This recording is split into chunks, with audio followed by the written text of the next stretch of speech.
কদিন আগে আমরা সবাই মিলে গিয়েছিলাম বাবা তারকনাথের কাছে। এই অফিসেরই কয়েকজন মিলে আমরা গেছিলাম, ঠিক আছে। তো যাই হোক, সারা রাস্তাটা খুব মজা করতে করতে গেছিলাম।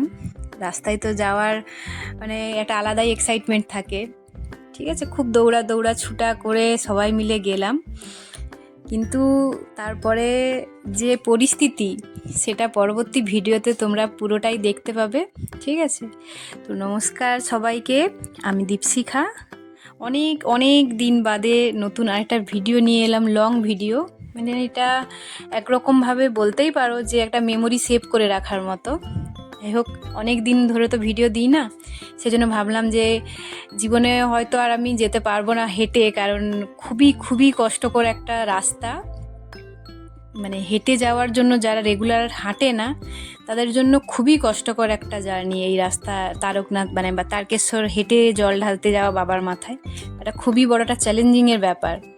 নিজের সাথে অনবরত যুদ্ধ করতে করতে যাওয়া হয়, আর পারবো না এবারে গাড়িতে উঠে যাব, আর পারবো না এবারে গাড়িতে উঠে যাব, এই মাথাতে নিয়ে যে না ঠিক আছে আরেকটু যাই, তারপরে আরেকটু যাই, তারপরে এইভাবে হেঁটে হেঁটে যাওয়াটা একটা যুদ্ধের থেকেও কম নয় আমার যেটা মনে হয়।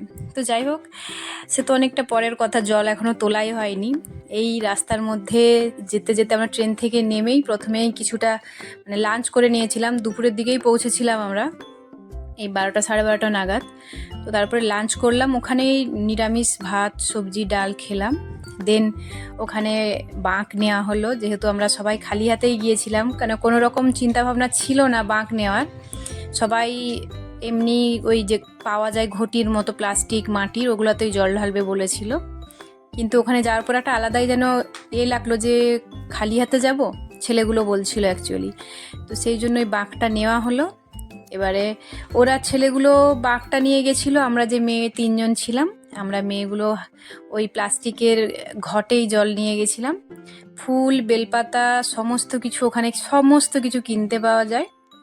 আর যেই ঘাটটাতে আমরা জল নিয়েছিলাম ওটাতে মানে কি বলবো, কোন লেভেলের ভিড় তোমরা মানে দেখতেই পাচ্ছ অবস্থা, মানে পড়ে গেলে পদপিষ্ট হয়ে যাবে এই টাইপের। আর এই যে এক মহিলা আমার কলিগ একজন, ঠিক আছে, মেকআপ তো ম্যান্ডেটারি, কি আর বলবো, লিপস্টিক ছাড়া চলবেই না। তো যাই হোক, খুব মজা করে সবাই জল তুলে নিয়ে মিনিমাম 2 থেকে 2.5 কিলোমিটার মতো সহজভাবে হেঁটেছিলাম কোনো রকম কষ্ট ছাড়াই। দেন এদের ফুচকা খাওয়ার একটু ক্রেভিং হলো, ফুচকাওয়ালা দেখলেই তো যেরকম হয়, ঠিক আছে। বাট সব নিরামিষ ফুচকা পাওয়া যায়, কোথাও আমিষের ব্যাপার নেই, সারা রাস্তাতেই খাবার পাওয়া গেছে কম বেশি, তাই কোনো রকম হাঁটার কষ্ট নেই, যা শারীরিক কষ্ট। তারপরে একেবারে গিয়ে আমরা কাশী বিশ্বনাথে গিয়ে রেস্ট করেছিলাম, ঠিক আছে। মানে রেস্ট বলতে ওই ঘন্টা 2 মতো বসেছিলাম। আর পুরো ভর্তি লোকজন, কোথাও শোয়ার জায়গা নেই, আমরা একটা বসার পৈঠাত পেয়েছিলাম, ওটাতেই একটু পিঠটা শোয়ানোর মতো, এই আর কি। ছোট্ট করে ওই 2 ঘন্টা 2.5 ঘন্টার মতো রেস্ট করেছিলাম। তারপর ফাইনালি একেবারে তারকেশ্বর বাবার গেটটা দেখতে পেয়ে একটু যেন শান্তি লাগলো, আলাদাই শান্তি লাগলো। তো যাই হোক, মানে আমরা যে 5 জন গিয়েছিলাম, 5 জনের 2-3 জন পিছনে রয়ে গেছে, অনেকটাই পেছনে রয়ে গেছিলো। আমি আর আরেকজন দুজনেই কোনো রকমে হেঁটে গেট পর্যন্ত পৌঁছেছি। কিন্তু এই তারকেশ্বর বাবার গেট থেকে মেন তারকেশ্বর গেট পর্যন্ত, মানে বাবার মন্দিরের গেট পর্যন্ত প্রায় 2-2.5 কিলোমিটার রাস্তা হবে। যাই হোক, আমিও কিছুটা বাঁক নিয়ে গিয়েছিলাম, অনেকটা মনের জোর পেয়ে যে বাবার কাছে যাচ্ছি, একটু বাঁকটা নিয়েই যাই, ঠিক আছে। যাই হোক, এই 2 জন মহিলার অবস্থা দেখো, ফাইনালি মন্দিরে পৌঁছে খুবই কষ্ট পেয়েছে এরা। মানে আমি কষ্ট আমারও হয়েছে, বাট এদের কষ্ট দেখলে মনে হয় যে আমার কষ্টটা একটু কমই ছিল। মানে এরা একেবারেই হাঁটতে পারছিল না, ধরে ধরে নিয়ে হাঁটতে হচ্ছিল, এইরকম অবস্থা। তারপরে মন্দিরে ড্রোন একজন দেখলাম অপারেট করছে, ড্রোন উঠছিল, এরাও কোনো ব্লগারই হবে হয়তো।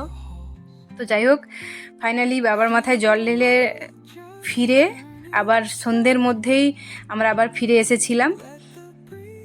একটা ট্রেন ওই তারকেশ্বর থেকে হাওড়া পর্যন্ত, হাওড়া থেকে আমাদের এই মিদনাপুর লাইনে। 5 জনেই বাইচো যে যেখানে পেয়েছে বসে চলে এসেছি বাড়ি ফিরে। ফাইনালি কি বলবো, অনেকটা যুদ্ধ কাটিয়ে।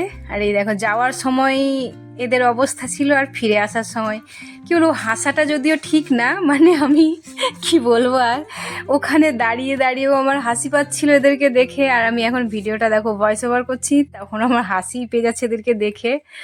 মানে হাসাটা ঠিক নয় যদিও, তবুও আমার এদেরকে দেখে এত কষ্ট হচ্ছিল, আবার কষ্টের মধ্যে হাসিও পাচ্ছিল যে একেবারেই আর আরেকজন জেগেছিল, এই যে মানে দুজনের কেউই হাঁটতে পারছে না, এত খারাপ অবস্থা ওদের। যাই হোক, বাড়ির লোকেরা একদম স্টেশন পর্যন্ত এসেছিল ওদের একদম নিয়ে যাওয়ার জন্য। আমি আবার বাসে করে আবার 20 কিলোমিটার গেছিলাম হেঁটেই, মানে বাস স্ট্যান্ড পর্যন্ত হেঁটেই গেছি এখান থেকে। আমার কষ্ট হলেও খুব একটা কষ্ট হয়নি, এদের পায়ে ফোস্কা হয়ে গেছে, এই দুটো মেয়ের পায়ে ফোস্কা হয়ে গেছিলো।